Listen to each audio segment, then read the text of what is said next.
He is pure love. I just haven't got any doubt at all about Baba. And I felt that if this man has done everything that Jesus has done, I want to be with him. I want to spend some time with him. So what's the lesson here to you? Well, he wants people to go within. He said, like, you've been to school, you've been to the university, you know, go within and work on the teaching. It's the story about how two people came to know and follow Indian holy man Sri Satya Sai Baba. Doris and Dennis Loel from Australia share their account about how Sai Baba first came into their lives and how their lives have become forever transformed. Welcome to Souljourns. This interview was recorded in Cleveland, Ohio, USA in October 2006. Beginning with you, Doris, if you don't mind sharing how you first heard of Sai Baba and became interested to the point where you've seen him now many, many times. Tell us your story about that. Well, I was going to a church, and Arthur Hillcoat, I don't know if any of you know him from Australia, he's the one that Baba calls the Lion. He's got grey hair and a beard. And he brought some of Richard Bock's cine films to the church that we went to at the time. And I saw them a couple of times, but I didn't go into it straight away. I had a lot of questions and I didn't know. What did you think of Sai Baba when you first heard those stories? I don't know. I thought, well, if he's so great, why doesn't he help more of the poor people in India? Does he go for the rich people? You know, all that kind of thing. I wasn't really sure. You were a skeptic? Yeah, I was to start with.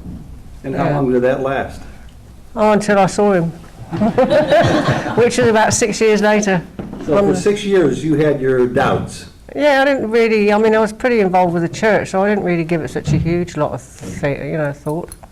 Dennis had a book, and I read one chapter, and I thought, well, I can't read this, and put it away. What was it? It was the book? about a year later. Man of Miracles. Man of Miracles. So, can you hear me? Yeah. So then what happened?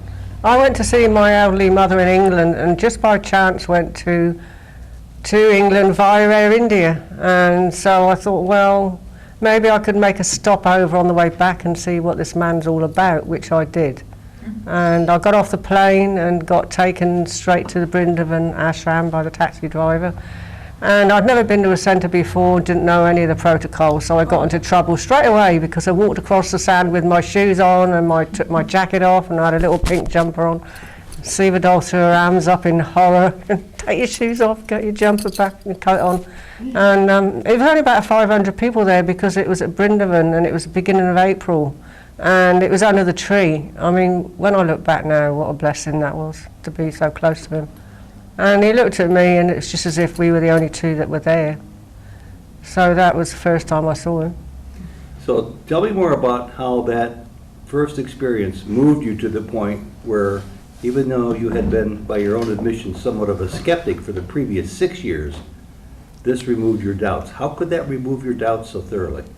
Well, I don't know that it completely did then, although I thought, well, he doesn't wear jewellery, he's very humble. He walked across the sand in a very humble way, and I thought he was a very humble person. And I think the more I saw him, because Dennis and myself did the same thing 2 years later on the way back from England, and there was about 1,000 people there then. And I don't know, I suppose he must have just got me on that train and I have never got on. Some people say they feel the energy of Sai Baba. Some people say they hear his voice intuitively in their mind's eye. Any of this happened to you? Yeah. Or, tell us. Yeah.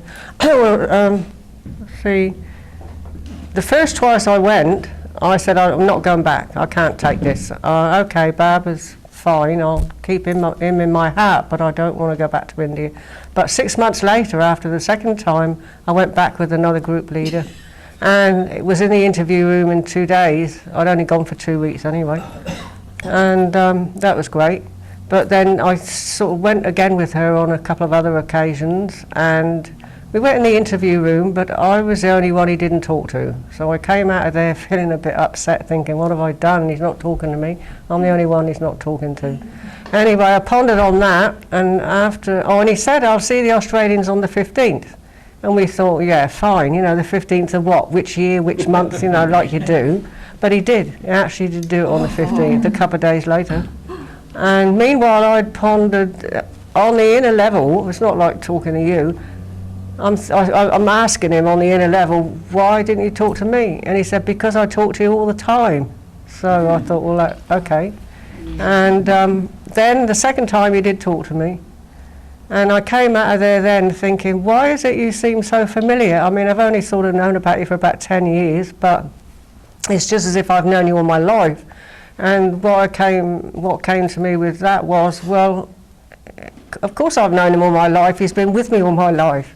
You know, he's inside me, he's with me all the time. So how could I not know him, you know, like a best friend, as you might say, you know. So tell us, who is Sai Baba?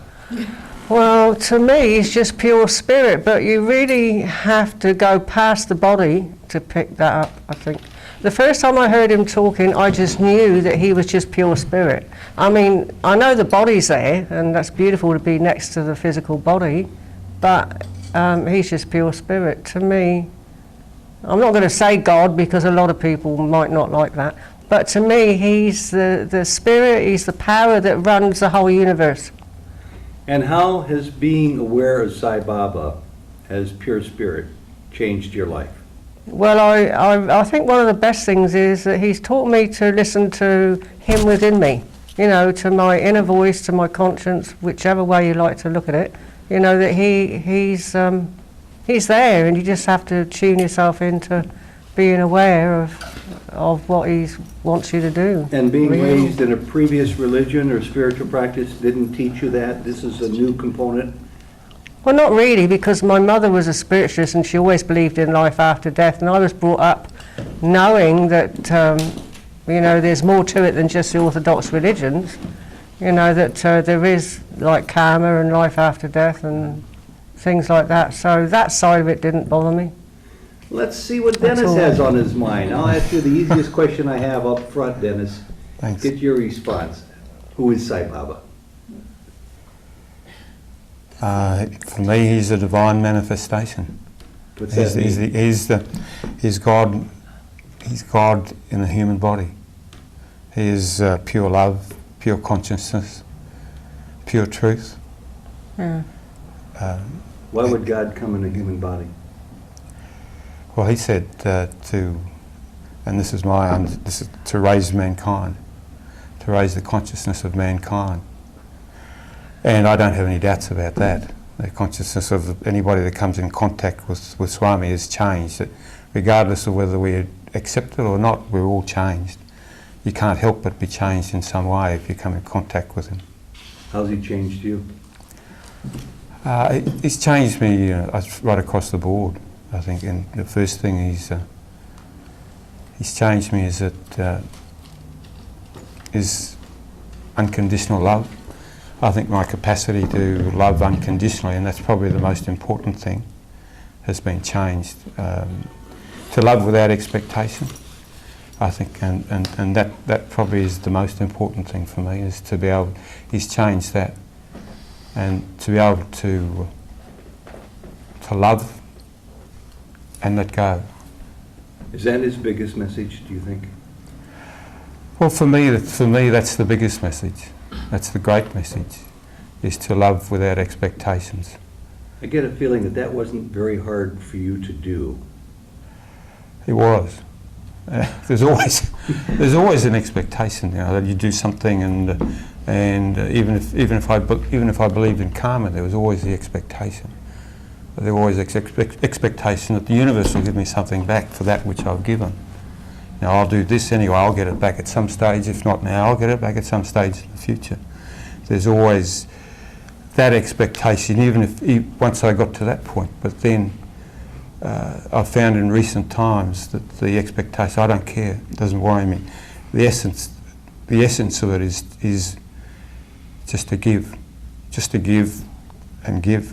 And then I just know from my area, I've just developed the faith in recent times that my needs will be met anyway, regardless of what.